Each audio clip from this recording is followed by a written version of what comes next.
A gente finalizar a ideia ali da circulação geral da atmosfera e os campos de pressão, falta para a gente dar uma olhadinha nos furacões e nos tornados, tá? Então, furacões e tornados são as maiores tempestades atmosféricas que existem em todo o planeta. Só de afirmar isso, se são tempestades, então a primeira coisa que a gente tem que lembrar é que eles são centros de baixa pressão, eles são zonas ciclonais, tá? Antes de qualquer coisa. Agora, como que eles são diferentes, né? Vejam bem, prestem atenção porque vocês vão ter que fazer depois uma tabela comparando os dois, tá? Eu vou falar, eu não vou fazer registros aqui, eu quero que vocês prestem atenção para depois construir a tabela, vocês já podem ir anotando se vocês acharem interessante. Um furacão, ele é formado por uma grande instabilidade entre a atmosfera e o oceano, tá? Então, o furacão ele se forma sobre o oceano a partir de água quente, tá? Existem dois locais onde os furacões acontecem naturalmente, ou na região aqui do Golfo do México, o Mar das Antilhas e o Mar do Caribe, ou no sul e no sudeste da Ásia, onde esse fenômeno ganha o nome de tufão. É exatamente o mesmo fenômeno, tá? Tufão ou furacão, é o mesmo fenômeno geográfico. O que muda é a área de ocorrência.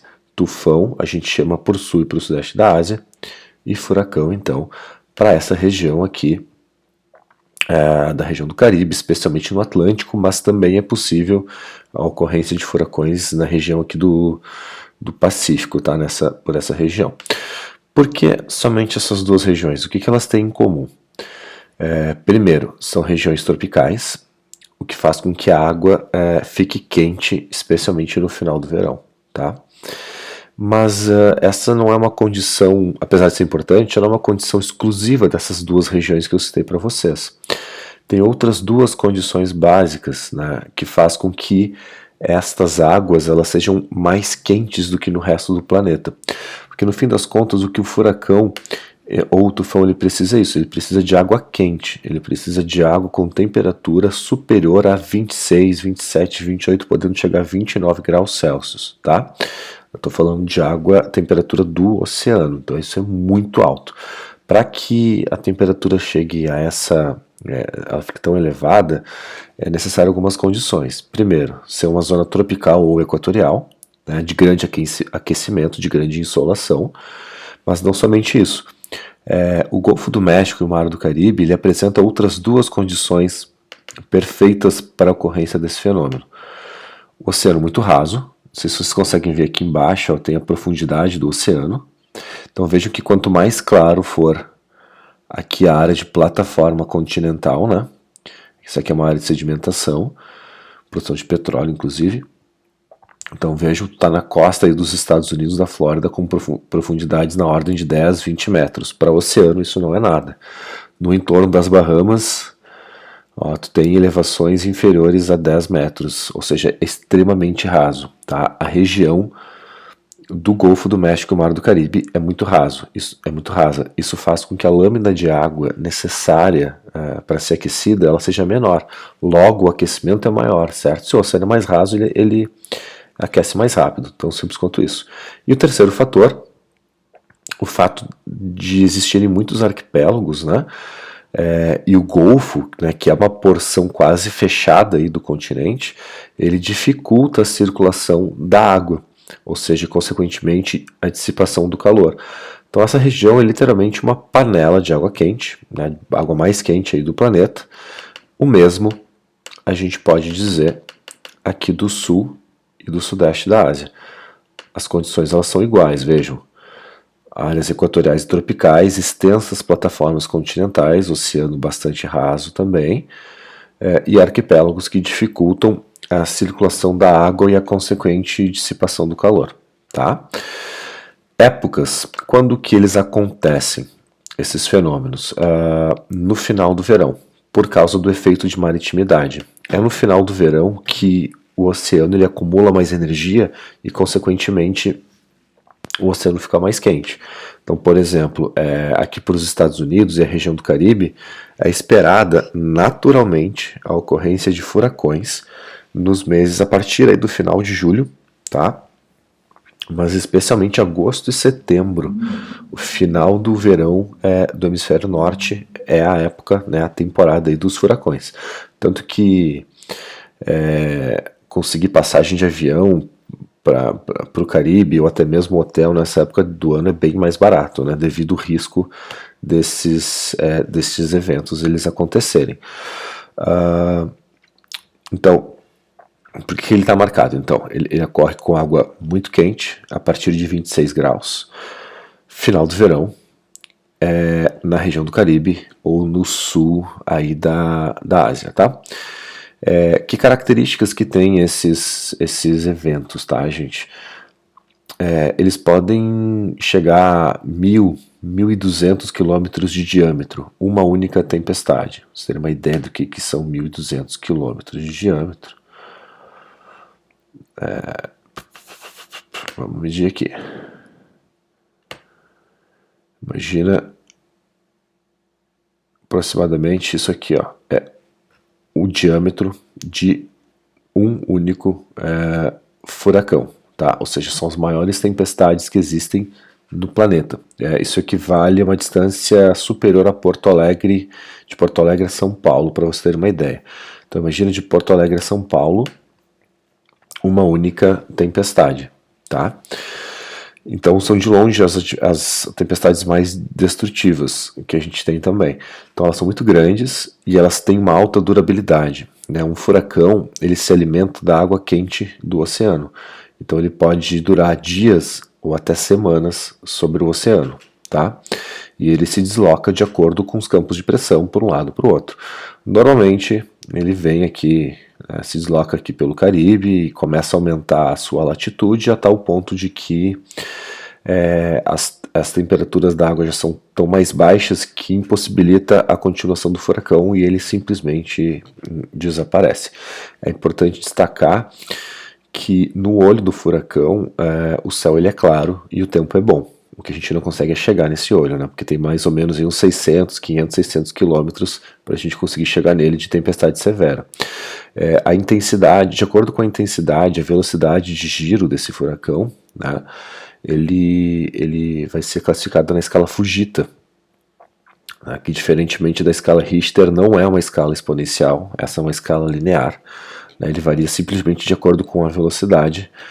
Furacões com ventos superiores a 300 km por hora já são classificados na escala F5, na escala Fujita, que é a mais alta, tá? E só para vocês terem uma ideia do que eu estou falando aqui, né? Aqui, ó.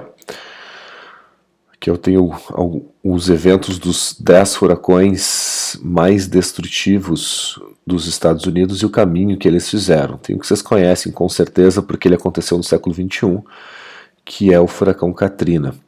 Então o Katrina se formou próximo às Bahamas, ele foi bem pequeno, mas ele foi... ele teve um trajeto bem curto, mas ele foi muito intenso. Tá? Ele é considerado o segundo furacão que gerou o segundo furacão em termos de perdas econômicas nos Estados Unidos, né? E em termos de mortes ele foi o maior, ele gerou 1.800 mortes e prejuízos na casa de mais de 80 bilhões de dólares, tá? Ele só é superado em termos de prejuízo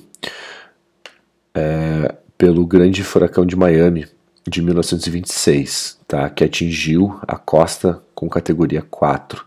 Mas para você ter uma ideia, o Katrina ele surgiu na região das Bahamas. Ó, aqui em verde, ó, ele ainda era uma tempestade tropical. Quando ele atingiu a Flórida, ele vai virar um furacão de categoria 1. Entrando no Golfo do México, ele encontra uma panela de pressão ainda maior e ele vai aumentando, né? Então lá no dia 26 de agosto ele já era uma categoria 2, no dia 27 já virou categoria 3, no dia 28 ele virou uma categoria 4, e no dia 20, ainda no dia 28, até o dia 29, ele era um furacão de categoria 5, girando a 160 milhas. 160 milhas aí, uns 280 km por hora, então já está entrando aí na categoria 5. Vejo que quando ele vai chegando próximo ao continente, o que vai acontecendo? Tem menos combustível para o furacão, então ele começa a perder força. O Katrina é o furacão mais destrutivo aí do século XXI, e ele chegou em Nova Orleans como um F3. Menos de um dia depois ele já era um F2, né? Ou seja, ele perde intensidade muito rápido quando ele atinge o continente, e ainda assim ele consegue fazer todos esses estragos, todas essas perdas, né, de vida e perdas econômicas, tá? O que está acontecendo aí com os furacões no fim das contas, quando a gente fala de mudanças climáticas, tá? Eles estão se tornando cada vez mais intensos e mais frequentes, tá? Quando começa a temporada dos furacões ali em agosto, a NASA, a NOAA, né, que são os órgãos nos Estados Unidos que identificam esses fenômenos, vão mapeando eles e controlando, diagnosticando eles sempre dão um nome para esse furacão que começa sempre com a letra A e vai seguindo a ordem do alfabeto de acordo com outros que vão surgindo. No ano de 2005, esse ano aí do Katrina, pela primeira vez, a NASA ela teve que reiniciar o alfabeto, né, porque houve mais de 27 furacões em uma única temporada. Claro, não estou querendo dizer que os 27 atingiram o território dos Estados Unidos, mas 27 se formaram nessa região e atingiram diferentes países, tá? Um outro sinal das mudanças climáticas que a gente pode concluir a partir dos furacões é que eles estão atingindo latitudes maiores, onde antes eles não chegavam.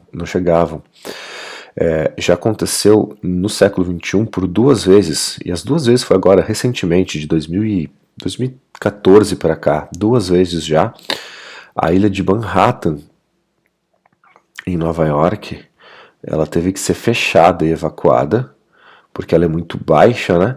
E os furacões já estão conseguindo chegar na costa, a 40 graus de latitude norte. Então veja bem, não estou dizendo que os furacões estão atingindo Nova York, tá? Mas estão passando pela costa, gerando fortes ressacas.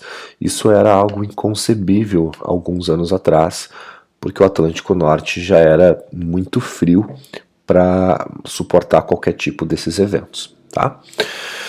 Qual é a diferença então do furacão para o tornado, tá? Se o furacão, gente, se forma por uma grande instabilidade entre um choque de uma massa de ar quente que vem do Equador e uma massa de ar frio que vem do polo, também por isso o final do verão, né? No momento em que o oceano está mais quente, isso gera uma grande instabilidade.